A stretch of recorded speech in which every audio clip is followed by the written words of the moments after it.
Good morning, you guys. Good morning. I decided to change this live because right now, well, I had some things I needed to do for work this morning early, and then I have to wait for maintenance to come and fix something. And then um I know I'm gonna need a nap today.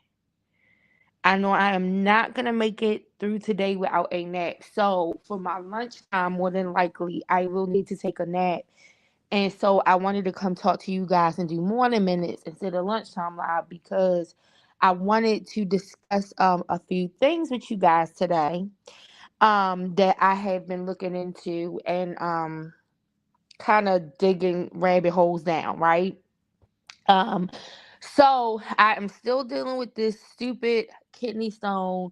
I don't know whether it's passed or not. I don't think it has, but tomorrow I go for imaging to check to see what is going on with it. So hopefully I had some issues this weekend, which makes me think maybe it passed or is passing. Hey Michelle, how you doing, boo? But I'm still not sure. So tomorrow I'll get the imaging for them to see what's going on, and then I guess at that point they'll determine whether or not they're going to schedule me for this procedure. But I had a little rough weekend. I tried to go out and do some things. I did go out and do some things. Not tried to. I did. But like yesterday, I had to come back in because I wasn't doing too good yesterday evening. So I had to come back in, get back on this heating pad. So like I said, I've been up since early this morning. I am on the heating pad now. I am waiting for maintenance to come. So just in case you guys hear knock at the door and I have to stop for a minute, that's what that's gonna be. And then I'm gonna more than likely need a nap. So I decided to come and do a lunchtime live. Thank you so much. It's I don't. It's not that the discomfort is so terrible. It's pain, it's bearable pain. It's just that I think I'm nervous about it because it's something that I'm not familiar with. And it's something that needs to be resolved. Like if it was something I knew that was there and it's just gonna be there for the rest of my life and that's what it is, I could be fine with it. But the fact that it's kind of unresolved is what is bothering me. I just wanted to be gone because it's inconvenient. Absolutely, Michelle. It's just inconvenient. And then when I get that, when it does start, that pain does start, because it's something that I know is not constant and I just have to bear it. It makes me just not want to do anything else. So, like I said, so then I just come in, I get on the heating pad, and normally the heating pad is helping to resolve it in addition to the medication that they gave me. They gave me narcotics and then they gave me some ibuprofen. I've kind of been taking the ibuprofen because I don't want to take the narcotics because of the way they make me feel. Because the pain is not that anymore. It's not that way where I need the narcotics. Normally the heating pad and the ibuprofen are working good, but I just, like I said, I just don't like it because it's something that I know needs to be taken care of. And that is what is like, I wish they could just take care of it. But uh, according to the insurance company, they got to wait the 30 days to see if it passed. So that's why I'm in this waiting period. So we will see. Tomorrow I will see if it's still there or if it passed, if I got a new one. I don't know. I don't know what it is. But I will find out tomorrow morning. So I wanted to come to you guys. I have several things to talk to you guys about today. Two of them are a little rough, and then one of them is like a little fun thing. So I decided to put the fun thing in the middle. But I had hopped upon this case coming out of Mississippi with a woman by the name of Lindsey Whiteside, right? And I don't know if anybody else has heard about this case, but I thought it was very, very interesting for lots of reasons, right? So Lindsey Whiteside is a very prominent, well, her family has very prominent importance in the DeSoto, in the area of DeSoto in Mississippi, right? So they are pastors. They have a church. They have a long lasting legacy within the Christian community over there in DeSoto. And Lindsay also was a basketball player.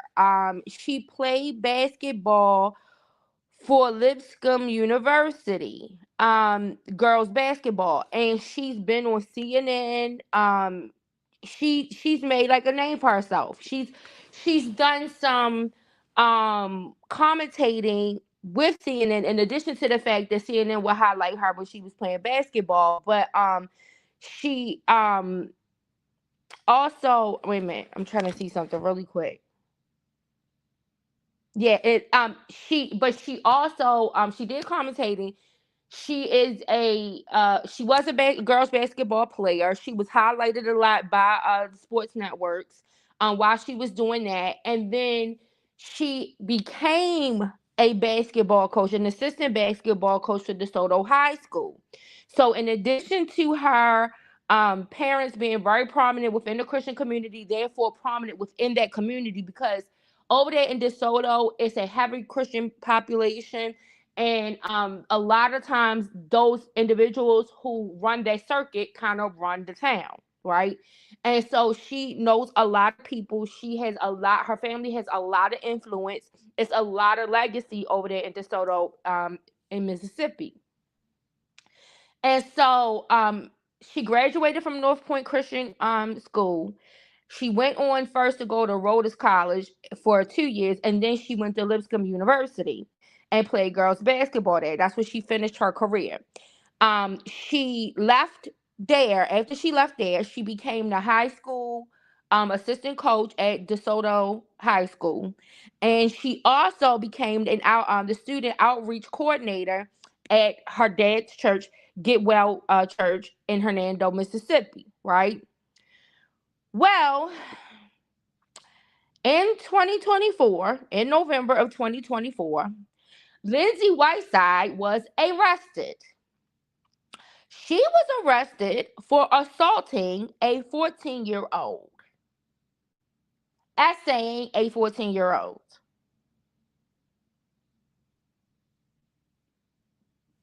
And this molestation happened between May of 2024 to November of 2024 when she was arrested. She was arrested in November of 2024.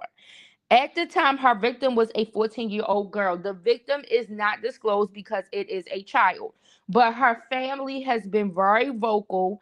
And on my community wall, I posted several clips I posted a Long Crime TV clip of Lindsey and what happened with the case. And I also posted a thing on a boycott that her family did against the school system. And I'm going to get to all of that in a minute, okay? But I just wanted to kind of like lay that foundation. So she's accused of assaulting this girl, 14-year-old girl, from May 2024 to November of 2024, right? She was brought up on state charges. The DeSoto County DA, Matt Barton, he is the one who brought her up on these charges and prosecuted this case, okay? And so Lindsey, like I said, she was arrested. She was indicted in December of 2024. And she was charged with, give me 1 second. I'm trying to see exactly what she was charged with. Give me 1 second. In the state case. And I'm emphasizing the state case. Because there's a turn that happens in this case. Wait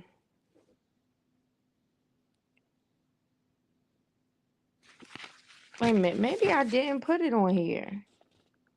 What she was charged with. Anyway, she in the state case, she was charged with some kind of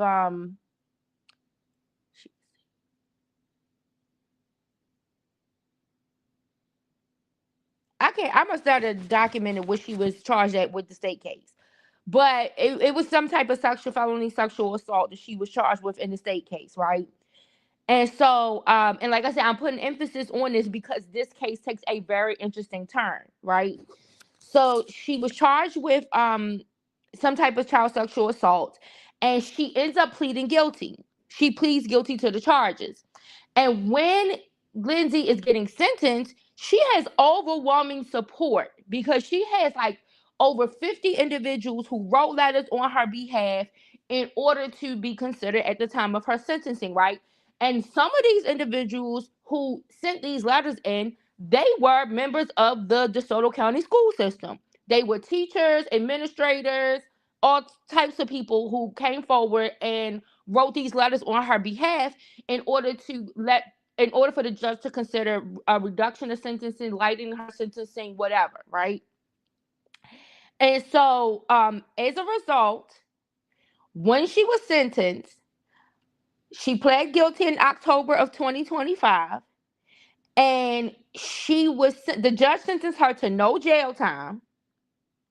She was required to be under 10 years of court supervision. 3 of those years will be on house arrest, and in the event of how things went on house arrest, she had the potential for the other 7 years to be basically suspended, right? So it was a total of 10 years that she should be under court supervision. 3 of the years to be sent on house arrest, right? And depending on the success of that house arrest, they would suspend the other 7 years. So not even really 10 years of supervision. The only way that the 10 years of supervision would continue is if they deemed that the house arrest was not uh like a model. She had to be like a model citizen, while on house arrest, essentially, right? In order for the 7 years to be suspended. But there was a potential of not even 7 years. I mean, not even the 10 years because of the suspension of the 7 in the event for good behavior while on house arrest, right?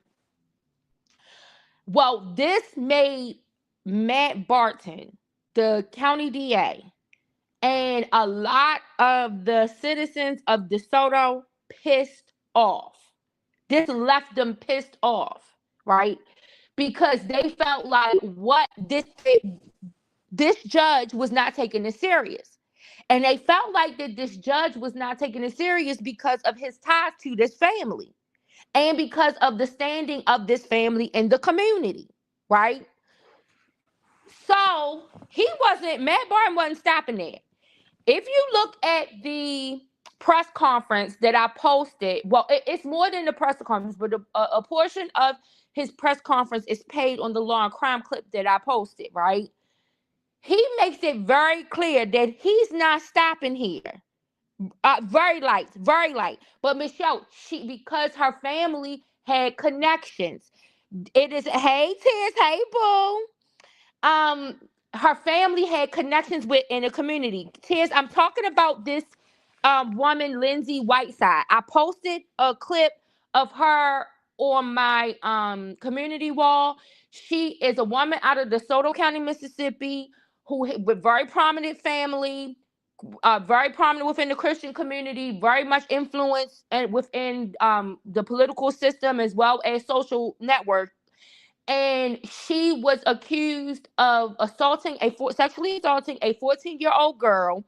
She was a youth leader at her dad's church, in addition to being a basketball coach for the high school there, right? And she was indicted, and then she pleads guilty to these state charges.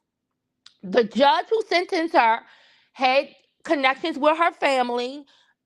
She received over 50 letters of public support for a reduction in her sentence. And as a result, she was only put on 10 years of court supervision with 3 years being on house arrest. And if she had good behavior on those 3 years of house arrest, they would suspend the other 7 years of supervision, right? So that's a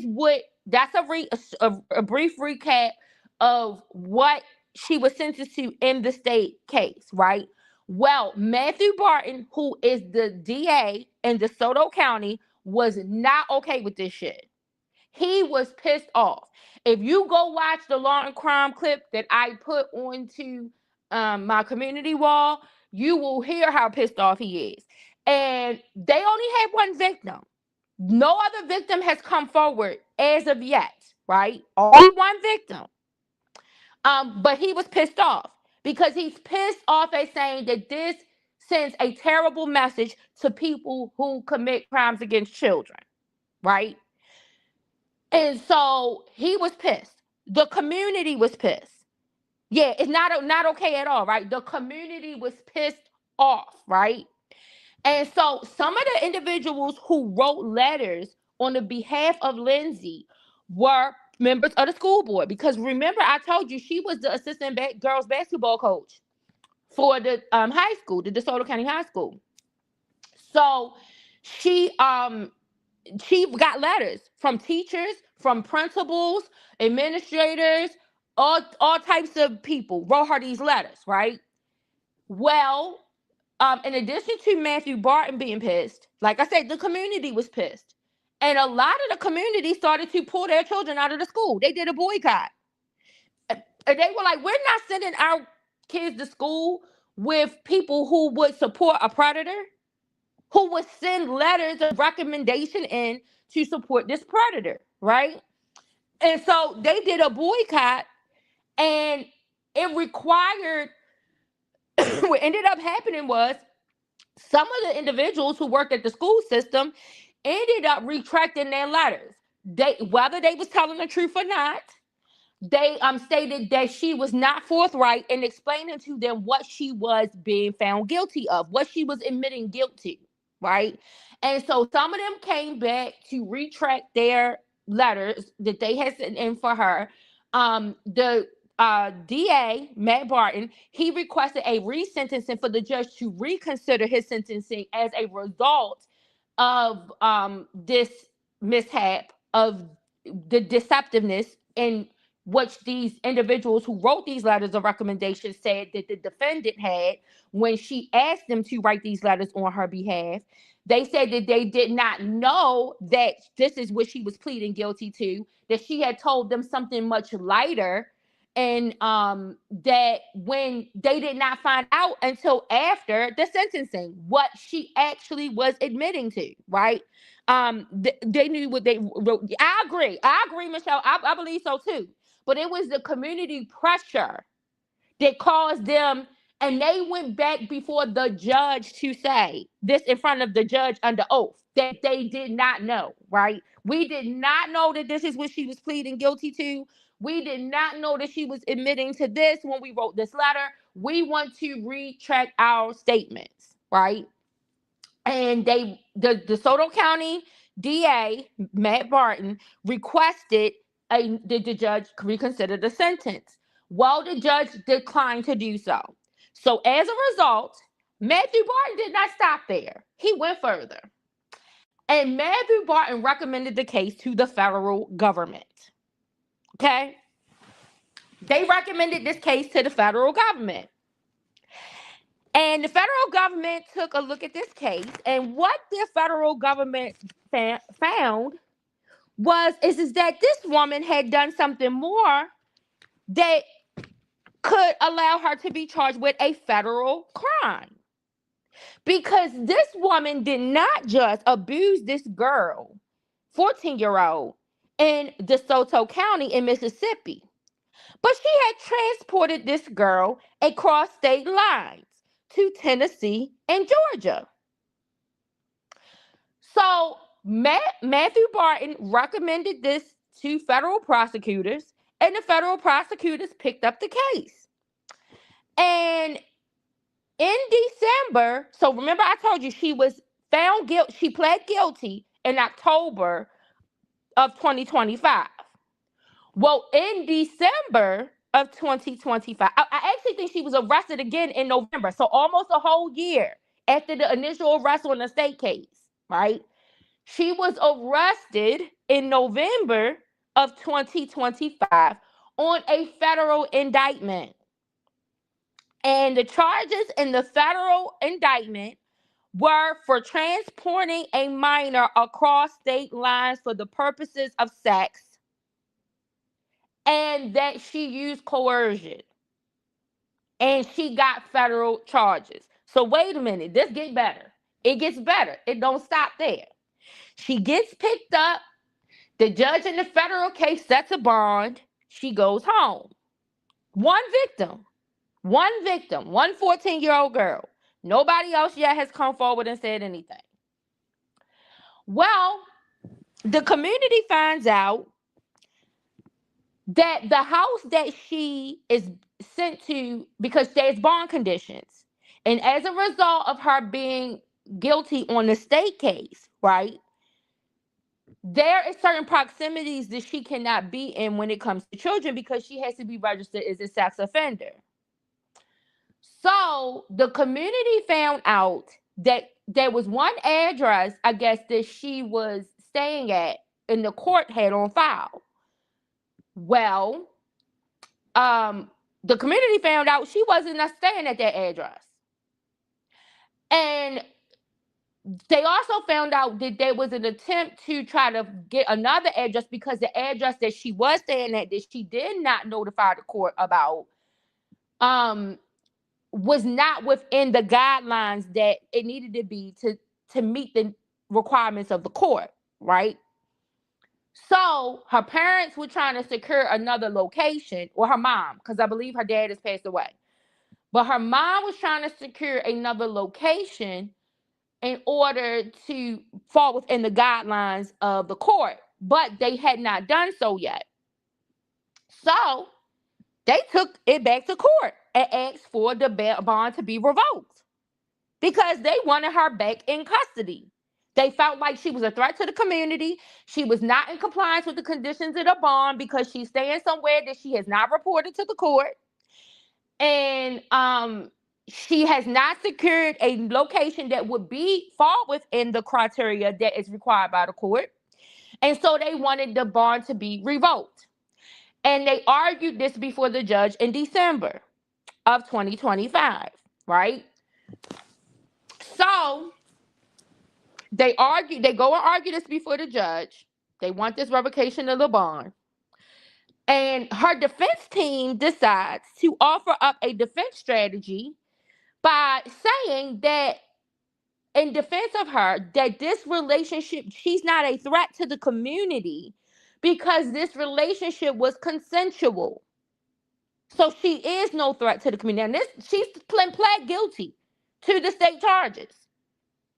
But her defense strategy is to say she's not a threat to the community because this contact was consensual, that there was nothing that was forced upon this 14-year-old girl in this relationship.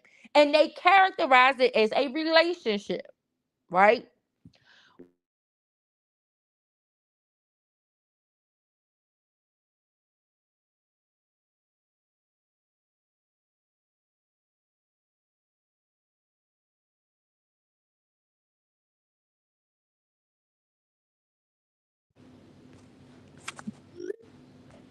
Can you guys hear me okay? I'm sorry. I had a call and I'm sorry. So that pissed the judge.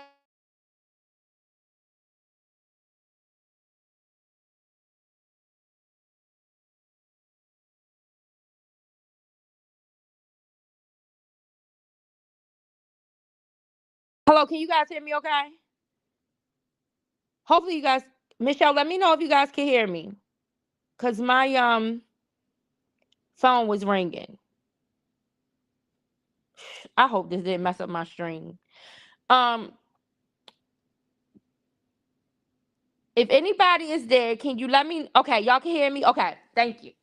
So, as a result, this pissed the judge off because the judge could not believe that even after admitting to guilt, that then her defense to the state charges, that her defense team would attempt to try to characterize this situation as a relationship. So, as a result of her dishonesty to the court, in addition to this lackluster defense that they tried to come up with for why she isn't a danger to the community, the judge revoked her bond. And she is going to be held without bond until she goes to court. Now, the first court date was for February, but now it's been pushed back to June the 1st. So I mean, is it June? Yeah, June the 1st. And in that case, in the federal case, like I said previously, the charges are coercion of a minor and transporting a minor across state lines for sexual purposes. This is what she is being charged with. In the state case, okay, in the state case, she pled guilty to felony sexual battery of a minor, right? This is the same exact minor. This is not a new one. It is one victim. No other victim has come forward yet. But she has pled guilty to the state charges, and now she is facing federal charges for the same victim, but the charges are different for coercing a minor and transporting a minor across state lines for sexual purposes. If she is convicted of these charges, Lindsey will face at least up to 10 years to life in prison if she is found guilty of these charges in this federal case. And so I thought that this was a very interesting case to look at. I am going to continue to follow this through to the outcome of this case, because I thought it was interesting. She was able to escape a more severe punishment because of her ties in the community, because of her connections within the community. That judge went light in sentencing her in the state case. The community nor the DA bought it. They were stopping there and they took it further. And now it is going to be tried in the district court, the federal district court of Mississippi. That is where she has bought herself a one-way ticket to.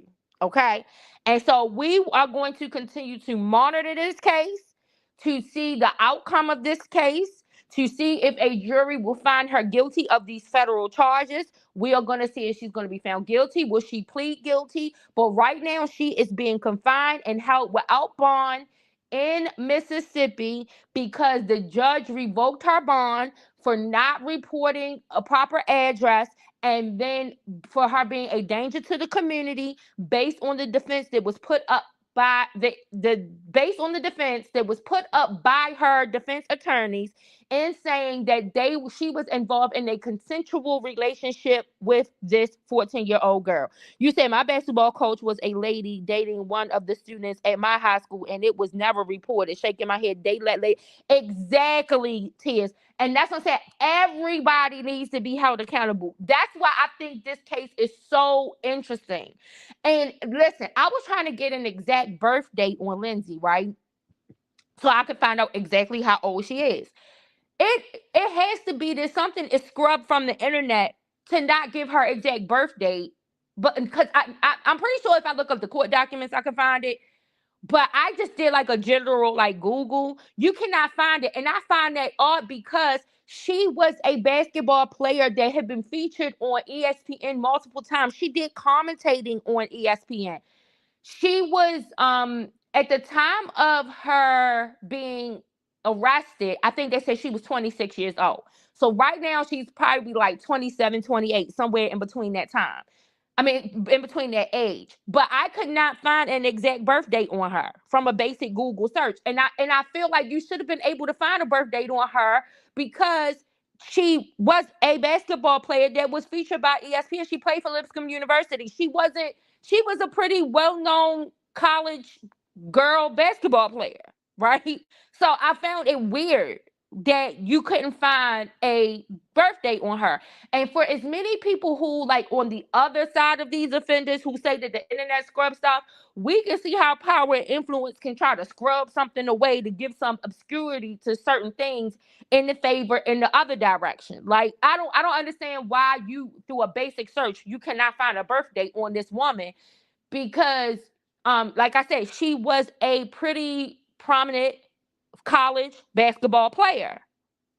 In addition to the fact of her connections within her community in DeSoto and the prominence of her family, you would think someday would be able to just through a general search, you would be able to find a birth date. Nope, no birth date. But based on what is documented, like in all of the articles and things, she's somewhere between the age of 27 and 28 right now, according to what was reported at the time of her initial arrest for the state charges. You said she was dating another female. She was 17. Yeah.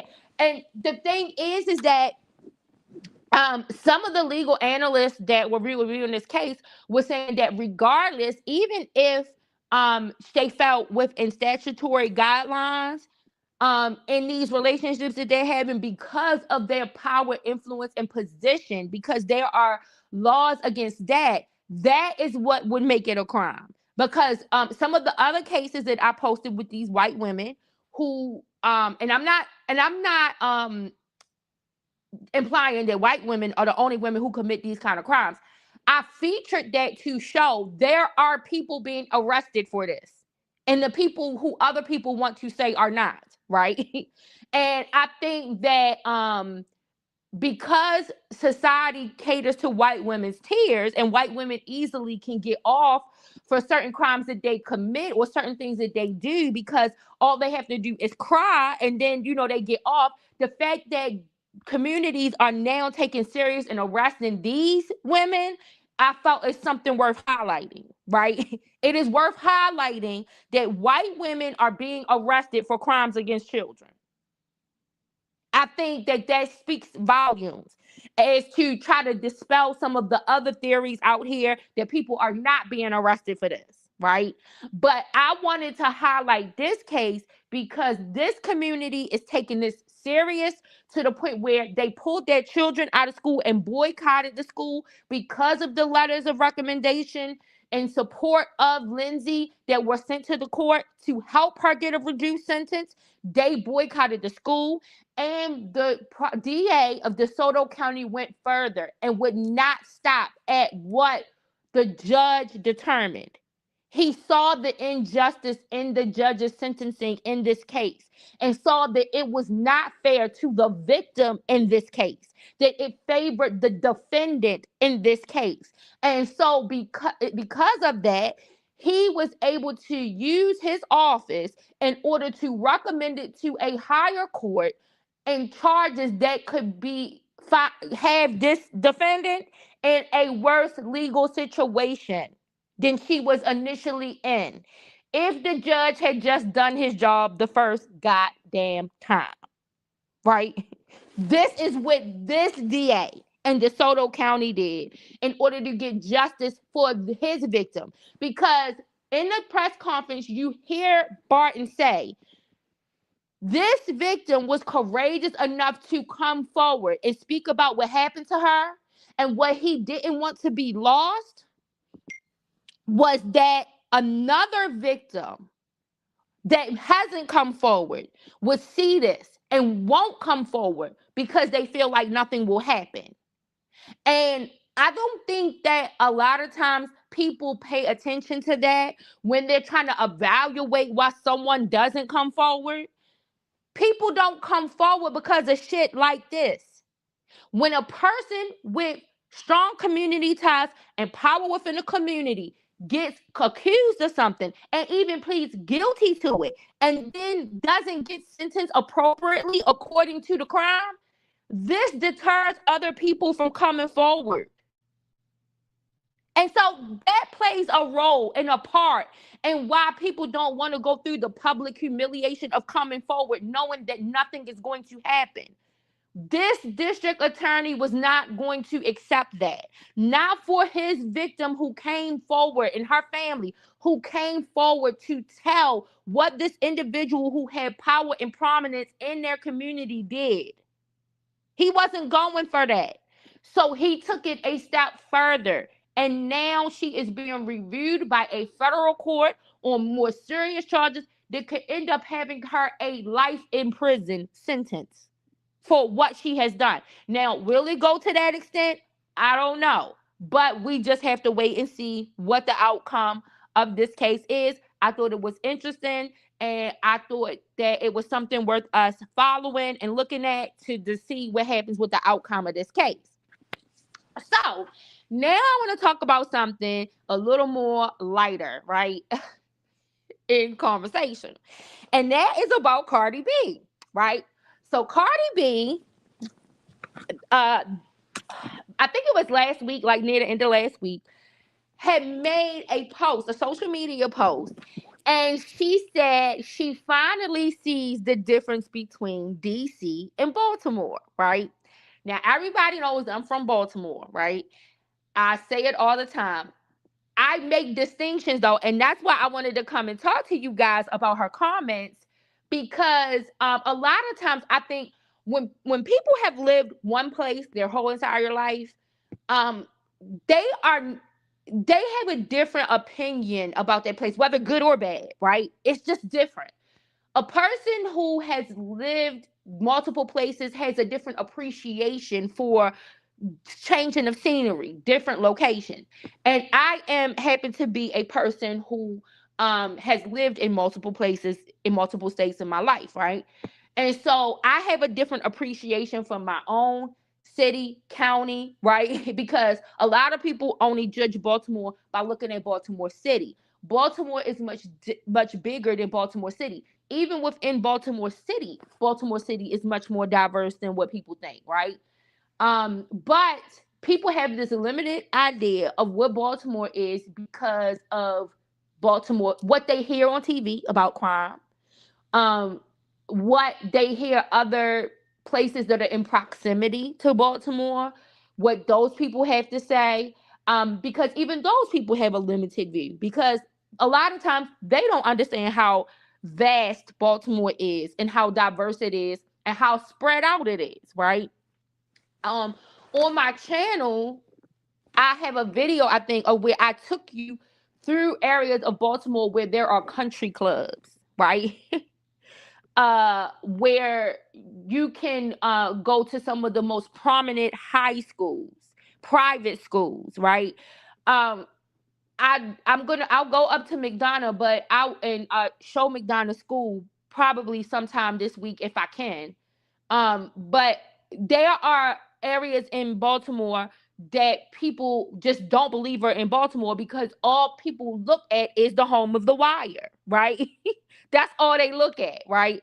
And so when you have not lived in a place, you look at things differently. But when you have been a person who has in your life lived in several different locations, you evaluate and assess places differently. You don't assess places based on one neighborhood, one area within a city. Because even within a city or a county, you have localities and that changes, right? And so Cardi B had made a statement about her being able to tell the difference between DC and Baltimore, right? And then she followed up that statement by saying that DC was more like Harlem and that Baltimore was more like Brooklyn, right? And as a result, this caused a major uproar, right? Um, with on social media because DC and Baltimore have a love-hate relationship. We really do, right? Like if it comes to us defending each other against everyone else, we are going to do that, right? But then when it comes to our internal stuff, it's like a family. It's a rivalry, right? Um, but there is a difference. And then I also understood what Cardi B was saying because I've lived in New York, I live in Baltimore, I've lived in other areas of Maryland. And I have worked and partied in DC. So I understand the landscape of all of these areas that she's talking about. And so I was able to understand what she was saying and what she was trying to relate a little better. And especially because I knew where Cardi B was located when she came to both of these locations, right? I had some understanding of the geographical landscape of where she was located in DC and where she was located in Baltimore. And so that helped me to better understand her understanding of the area, right? So the on my thumbnail, I have a picture and it says iconic, right? Iconic is the club that Cardi B went to for the after party after she performed at the CFG Bank Arena in Baltimore, right? Her after party was at Iconic. So it's from CFG Arena. too iconic. It might be like a mile and a half in distance that she had to travel, right? Um, and where she was in Baltimore, across the street, you have gentrification. And on the other side of the street, you got the hood. Because I explained to you, that is how Baltimore is in the city. In the city of Baltimore, you have one area that could look like Pleasantville on one side of the street. And then you can cross over to the other side of the street and you are in East Side High. That is just how Baltimore is. You don't have to, like, what? When Cardi was in DC, she went from the Capital One Arena to Oakey Street at Throw Social, right? Because that's where her after party was there. That's about almost 3 miles in between those areas. But all of in between that area is business, the business district. It's business districts. So, and then I'm pretty sure her hotel was probably in the business district.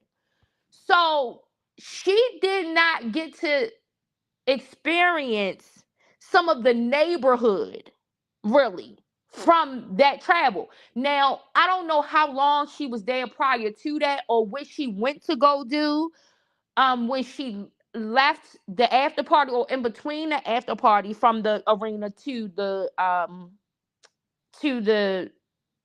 after party. But when she came to Baltimore, Cardi B went to go eat crabs, right? And what she was trying to, I guess, relay to the people, DC has a more sophisticated, what people would say probably is more of a sophisticated audience, right? Very bougie, very high sedity, but same street. It's the same street, just a different presentation, right? It's that's why I posted after I posted about Cardi B talking about this, I posted the commercial from Polana's All Fruit commercial. I don't know if you all remember this commercial from back in the day, but that Polana's All Fruit commercial where you had these people sitting at a dining room table in this very nice establishment eating, and everyone else is saying, "Can you please pass the Polana's All Fruit? Can you please pass the Polana's All Fruit?" And then you have this country bumpkin burst out and say, "Can you please pass the jelly?" Right? And the lady at the table, she does this thing and acts like she's fainting, right? And at the end, the person that is narrating the commercial says, basically, don't compare Polana's All Fruit to jelly. Like, it is different. It is a step above all of the rest of standard jellies. It is all fruit, not jelly, right? Well, that's the difference between you partying in DC and partying in Baltimore, right? In DC, you are partying, and people are referring to the party as Polana's All Fruit. And in Baltimore, we are asking you to please pass the jelly, right? We are just very down to earth. Very like even the fact that Cardi B went to go eat crabs after she left the club in Baltimore, right? So she's leaving this club probably somewhere between 12 and 2 a.m., right? 12 a.m., 2 a.m. She's able to get crabs. Now, anybody who eats crabs in Baltimore knows this is not clean, eat, fine dining, right? You are getting your hands dirty. Even if you are in a fine dining establishment, your hands are going to be dirty. They are going to smell like some type of crab seasoning and crabs and the mustard from the crabs. And you got to pull out all of the internal organs of the crabs. Like, this is what she went to go do when she left the club in Baltimore. And so when she compared Baltimore, her experience in Baltimore to Brooklyn, right? I was able to understand because I've been in Brooklyn. I partied in Brooklyn. I used to live in Mount Vernon, right? Which is right next to the Bronx. Which Bronx and in between Bronx and Yonkers, right? So I'm very familiar with all of those areas, but I understood what she was saying. Like, also, like I said, the landscape that she saw. One side of the street, you're going to see some abandoned houses as you come out of the arena. On the other side of the street, you are going to see the beautiful harbor with all of these high-rise buildings and hotels, because that is how Baltimore is. But where um Baltimore City anyway, but where she was located in DC, she was in a business district. And in that business district, that's what you see. Business. And it's federal buildings, it's all types of things and fees and that. The club she went to, Throw Social, back in the day used to be Dream nightclub. It turned to Love nightclub, and that was owned by Matt Barnes. There was a documentary done on him on BET. I think it was like um a brief little uh reality show or something that they had done over there too.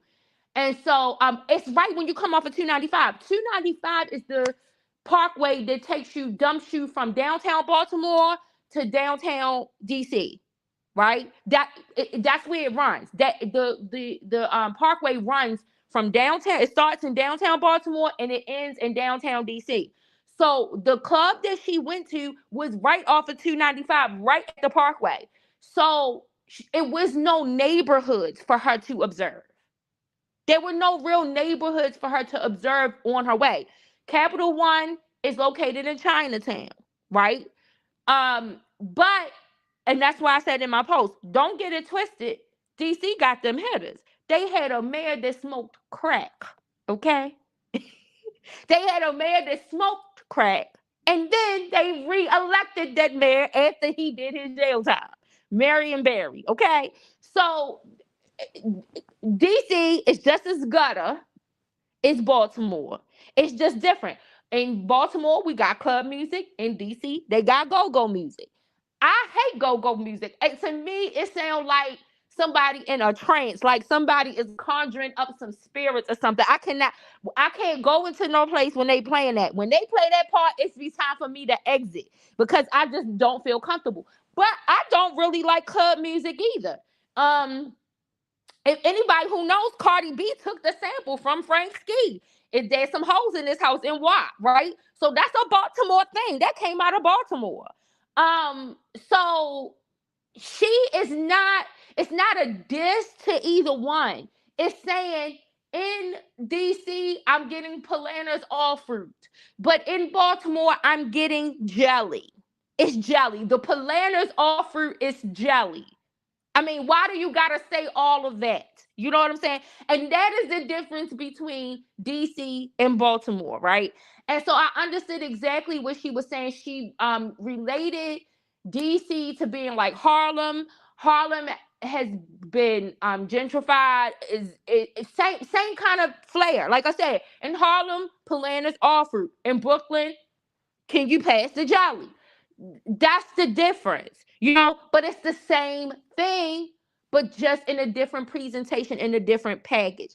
And sometimes you can appreciate the bouginess, the sophistication. At the same time, you can appreciate the real, the gutter, telling it like it is.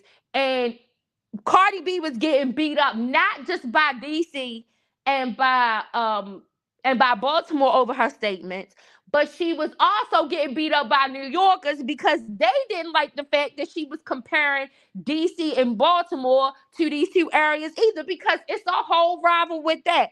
But coming from somebody who has lived in these places, who understood what she was saying, who understood what she probably observed when she was here, that is what she would take back. And I can understand her statements. I agree with them. And Cardi B, she followed up after that to make a joke about getting beat up on social media for her remarks. And she was like, and guess what? I'm still coming back to party with both of y'all, right? Because that's what it's about, right? People in Baltimore travel to DC all the time to go party. We like to party in DC. People in DC come to Baltimore to party all the time. It's a love-hate thing, you know what I'm saying? But it's the same thing. Just one is Polana's all fruit. And then that Polana's all fruit is just jelly at the end of the day, right? And that's what that was. So I wanted to talk about that for just like a brief minute, because I thought that was very interesting to discuss and talk about, and why she took that away, what her perspective was, what her perception might have been when she was making those statements. It was all about the distance, it's where she traveled, where she went to, where she performed, what she saw, and that would be consistent. Her observation would be consistent with what she saw. I was able to see it myself. So, along her way, if she did see some neighborhoods traveling along in DC, they were probably brownstones. That's something she's also familiar with seeing in New York. And so it's I see why she made that analogy. I see why she made those parallels the way that she did. So that was that on Cardi B. So my last topic I wanted to talk about is coming back to the Duggars, because you guys know I'm following this case too with Joseph Duggar. We know him and his wife um were arrested on charges of child endangerment and on child endangerment and not entrapment, but I forgot the other thing. They was basically the locks on the door, right? Child endangerment and false imprisonment or something like that, because of those locks on the doors. I don't think it was false imprisonment. I think it was called something else in the charge, but something along those lines, right? So they were charged with that in Arkansas. But this all stemmed from the fact, and the reason why CPS got involved with them in Arkansas in the first place is because of the allegations against him about him inappropriately sexually making sexual contact with a 9-year-old, right? And that 9-year-old, and I'm gonna say it now because I didn't say it before, because I don't like to really give too much information about a victim, especially when it's a child. But because so many of the other sites are now talking about who the victim is, and then the family has been doing things um publicly that are showing, and some of the information that's coming out now is kind of pointing to who the victim is. I'm going to talk about it in this conversation because I think it's important. So the victim is the sister of Kendra, who is uh um Joseph's wife. Kendra is Joseph's wife. She's been charged with him in Arkansas with the charges related to CPS, right? But she has not been charged in anything to do with this crime with him in the sexual violation, right, of this child. So the child was 9 at the time. She is now 14 years old. And it is Kendra's sister.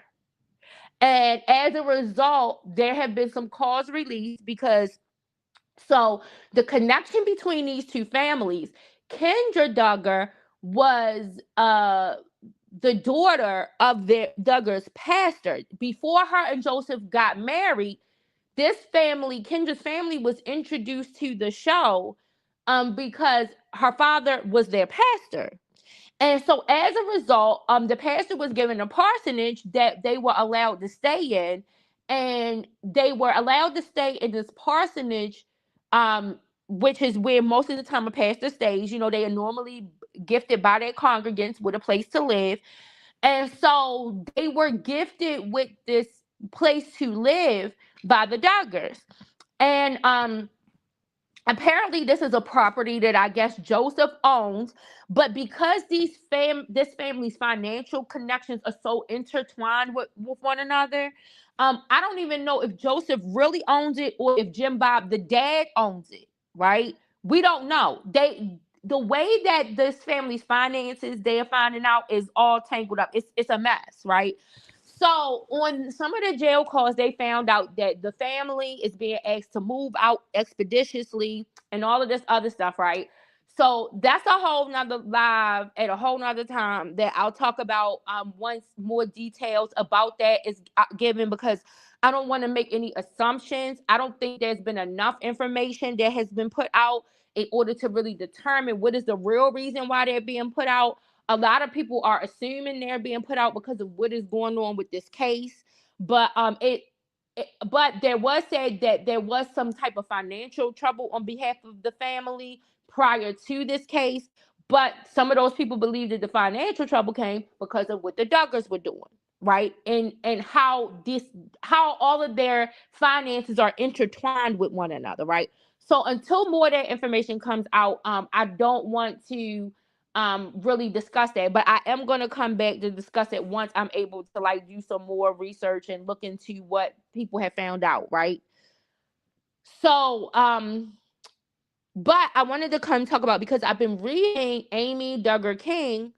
I've been reading her book Holy Disruptor, and she is the niece of Jim Bob Duggar. She is a cousin to the Duggar clan, right?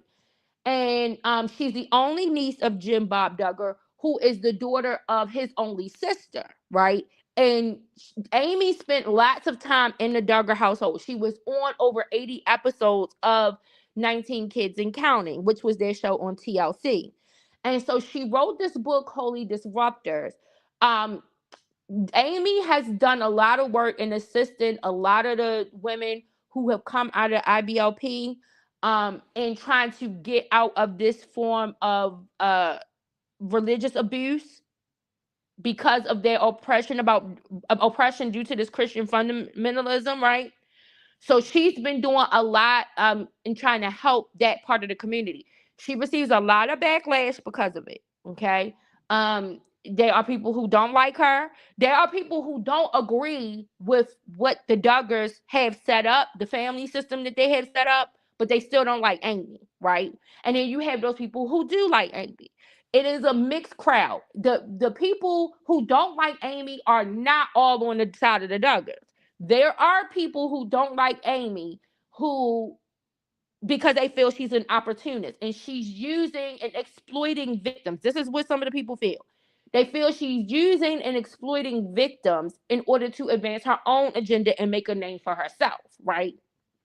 So some of these people, they don't fall in line with the way that the Duggar family system is structured, but they feel like Amy is doing something worse than what the Duggars are doing. And so they don't agree with Amy. But I like to examine all perspectives of a story whenever I'm following the story. So I decided to read Amy's book, Holy Disruptor, right? And I'm not finished reading the book, but there is something in the book I wanted to talk about because I started to think about this, right? I really, really started to think about this as I was reading her book. So Amy talks about some of her childhood and her upbringing, right? And why she felt safer in the Duggar house than she did when she was home. Now, some people who have followed the story, who have watched the show, and have heard Amy express her ridicule of the show, might say, why would she write a book that would say that, right? That she felt safer in this household than she did in her own. Well, so there was some abuse, according to Amy in her book, that happened in her household that had to do with her mom and her dad. So that's one reason. But there is also this element of Amy's grandfather, who is Jim Bob and her mother's father, right? And so Amy explains in the book that her mom had been molested by her dad. Her mom, who is Jim Bob Duggar's sister, right? So this means Jim Bob Duggar's dad sexually molested her mom. And as a result, they never contacted the authorities. They never made a report. They did things to try to isolate him, the grandfather, from being around the girls in the family.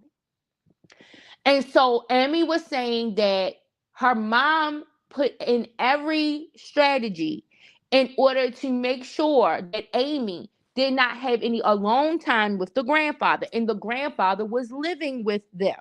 So let me go back just in case for those who aren't following what I'm saying. Amy grew up in a household where her grandfather lived with her. Her grandfather, who Amy is alleging molested her mother, right? Her mother's father. Jim Bob was a child in that same house where his sister was being molested. It was never reported. There was never any report made about the father molesting Amy's mother.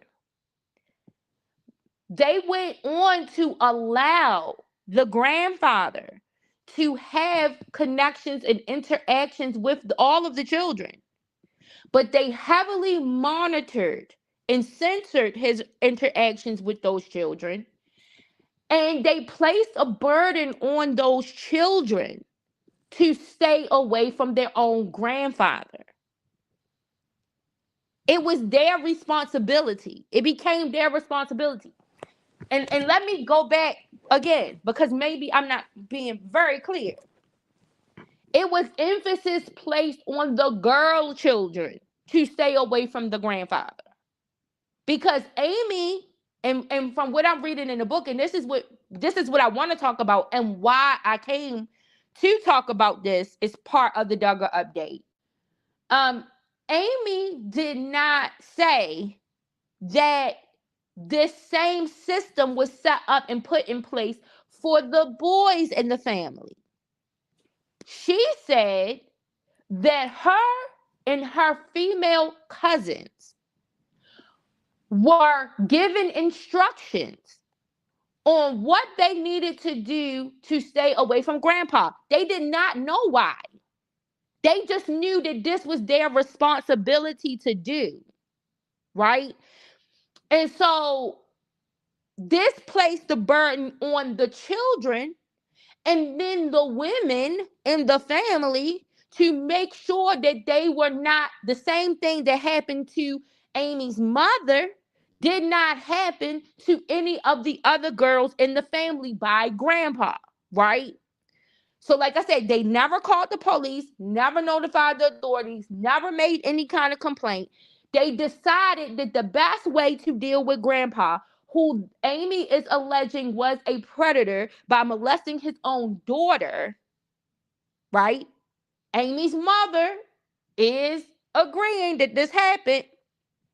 They are also saying in the book that Jim Bob knew about this abuse and that Jim Bob was a part of this system of containment, making sure that the girls in the family did not come in contact with grandpa, placing the burden on the girls to not come into contact or be alone with grandpa, right?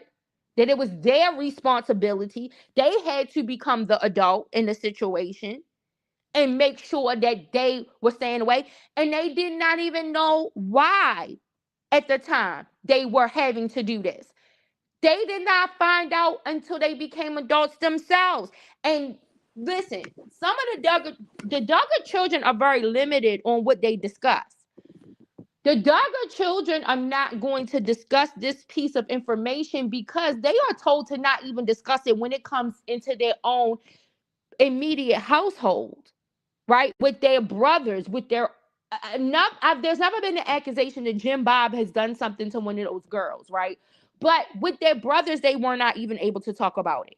So they're definitely not going to talk about an instance with their grandfather where something might have occurred that did not necessarily happen to them, because they have been trained and taught to just not talk about it. To keep sweet, you do your part by dressing modest, by not doing and making any sexual overtures, by making sure that you stay away. This is all of what these girls in this family were conditioned to do, including Amy, who had a much more liberal upbringing, right? The girls in the Duggar household were raised very conservatively on Christian values, strong Christian values, conservative values. But Amy had a more liberal upbringing, but she still had the same responsibility of making sure that she was keeping herself safe away from grandpa, not knowing why she couldn't play with grandpa and do things with grandpa that she saw other people, other girls do with their grandpa, right? They never understood why. But the burden was placed on them not to do it. But there was no mention. One thing I noticed, and I have not heard any of the commentators who have been speaking about this part of the book where Amy makes this revelation, I have not heard them go as far as I'm about to go now in the conversation, right?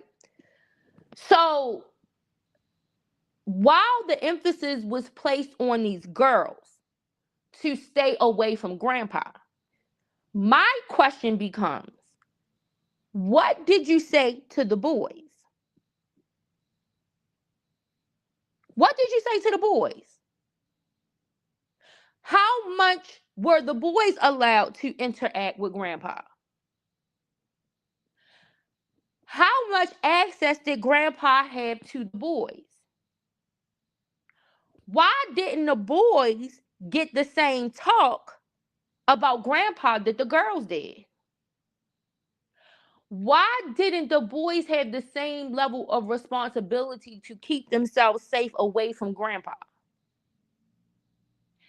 And the reason why I'm asking these questions in this succession, the way that I am when it comes to these boys, is because now that we are seeing this behavior replicated in these boys, and a lot of it is being blamed, is being placed on the teaching of the IBLP, and which is the Institute for Basic Life Principles, which is a Christian organization that the Duggars are a part of, and it's a model that they use in order to structure their family system, right? Since this emphasis was placed on the girls, all of this responsibility was placed onto the girls. All of this accountability was placed onto the girls. I have to ask the question, did you leave these boys vulnerable to grandpa? And then that question opened me up to a broader conversation. Do we live in a society where we place all of this accountability and all of this responsibility on girls to not make themselves the target of predators? And in that, we leave our boys vulnerable. We are missing the fact that they might be the target or can become the target. Because when we isolate a predator from one group or one grouping, that proclivity will transform into something else and can create a whole nother group that we pay no attention to, that we let go under our radar. And if we think the way to keep our girls safe, and this is just me asking questions because I'm trying to understand the thinking of everyone, even myself, right? If we live in a society where we feel like we need to put all of this adult accountability and responsibility on children and adolescents to keep themselves safe away from adults, right? And we're only teaching this to girls. How vulnerable are we leaving boys? And how are we as a society making it more difficult for boys to speak up when they are preyed upon? Because they are not even being taught these same levels of accountability or responsibility to keep themselves away from predators. Because more taboo than the conversation of having a predator in your family is the conversation of boys being molested, boys being violated and taken advantage of. And I think that comes because we live in a patriarchal system where we make the woman, the girl child, more accountable for being violated than we do the adult. And so then when we have a situation where now it's the male, the boy, or the man, who's accountable? Because we've made the accountable being the woman, the girl. So now when it's happening between two same gender individuals, this dynamic of predator and prey, who is the accountable person? Who was responsible in that situation to keep that individual safe? And this diminishes and this quiets the voice of boys who are preyed upon. Because when we live in a society where we teach girls all of this modesty and all that, see, this is the thing. It doesn't matter what the upbringing of the girl is, right? We see this. We can see this through this Duggar dynamic of this Christian conservatism, right? Oftentimes you see attacks being made against girls and women because people feel like they're too fast and they're growing up too soon and they know too much and they always being in a man's face and they doing this and that. But in this culture, we have a group of girls who do none of that. They don't dress provocatively. They don't have grown hairstyles or talk fast or sing rap songs or any of that. But they are being taught the same level of accountability that these quote unquote, what society say, fast girls are being taught. They are living under the same stressful environment of having to be responsible for not being a target of a predator. It doesn't change. It doesn't change based on the upbringing or what do you think of the environment of the girl is. What the history of the girl, what the family system is of the girl. The accountability level is being placed the same. These girls under these religious fundamentalist organizations are being accused of the very same things that I've heard Black girls be accused of.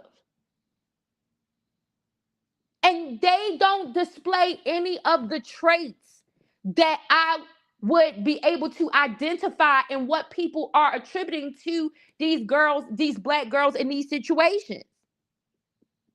But they are still being required to have the same level of accountability. So in a society where we are teaching girls that they have to be accountable at the earliest of ages to what adults decide to do to them, and that they are responsible, and surely if somebody did this to you, then you must be responsible for it being done to you, right? Because this is what they are being taught in the conservative movement, in the liberal movement. Girls are being taught the same thing. They're not being taught anything different. How are we not equipping our boys who are being preyed upon by some of these same predators? Because we don't teach them any accountability. We don't teach them who is responsible for keeping them safe. So then when they are violated, this has a difference in how they process it. Because who is to blame? Who are they to blame? And then all they have to look at is, well, when that girl got in trouble, she got blamed. So surely I must be to blame. But they are left to try to figure it out themselves. There's nobody for them to go. This is why oftentimes boys who were preyed upon never come forward and talk about the abuse that they experienced, because they don't even have a base to go to understand who is accountable for what happened to them. They don't even recognize that there is some accountability that needs to be taken, because society doesn't teach that to them. Society lays all the blame and the accountability on girls and women. And this is why you see this hyper response come from these liberal movements who are now going after these situations, because they have been ignored for so long, since time immemorial, that this stuff has been impressed upon girls. And it does not matter what family system or where these girls come from. They are the most vulnerable children, whether a boy or a girl, are the most vulnerable people in society. And it is our responsibility to protect them. But girls, no matter whether they come from liberal households or ultra conservative households, are taught that they are accountable to what happens to them. And if an adult does something to you, surely it must be something that you have done in order to make that adult fall into sin. And now it becomes your responsibility to cover this adult and cover this adult's sin. And so now I'm going to teach all of the girls who come after me. You stay away from this person. It's now I'm putting this burden on you to stay away from this predator so that this predator can stay out in the open. And so that this predator can still be free. But then who else do you make vulnerable to that predator? And so my question when I was reading Amy's book, while I was sitting there listening to what she was saying, how she was talking about how the girls were taught not to do certain things, how they had to be isolated, how they had to isolate grandpa and basically insulate. They were insulating grandpa because of what he had done, not because of something they had done, but because of what he had done. They were insulating him because they were protecting grandpa from the systems that should have been dealing with grandpa because of his transgression. But instead, they became the responsible parties.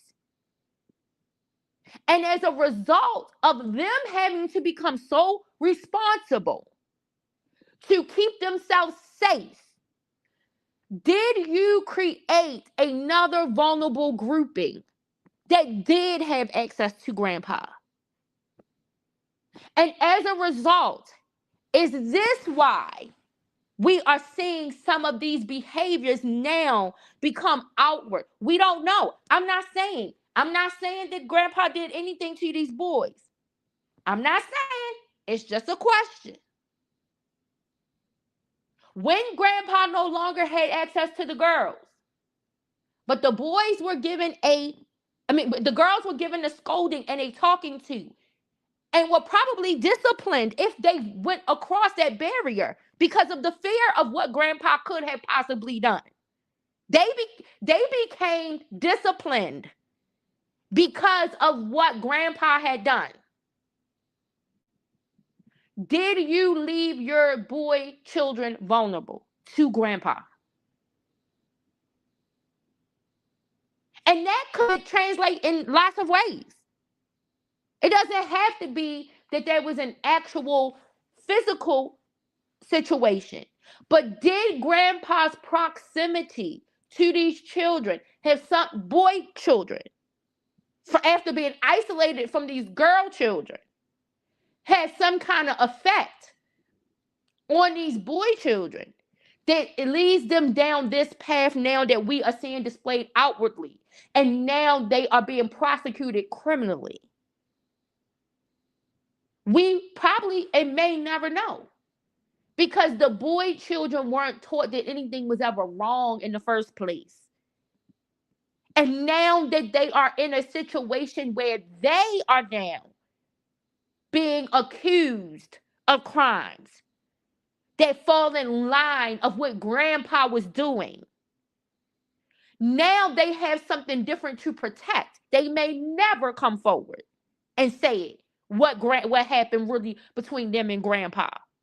Because this is the family system they grew up in that taught them to shield predators. And this is conservative families, 2-parent households.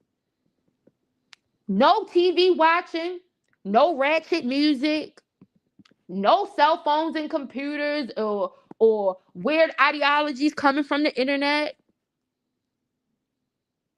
Conservative Christian values raised this household, and we are seeing a pattern of activity that is consistent with the same ones that we see displayed in liberal households. And so to me, that says that the pathology of a predator transcends more than a person raised in a conservative or a liberal house. It has something more to do with something more than that.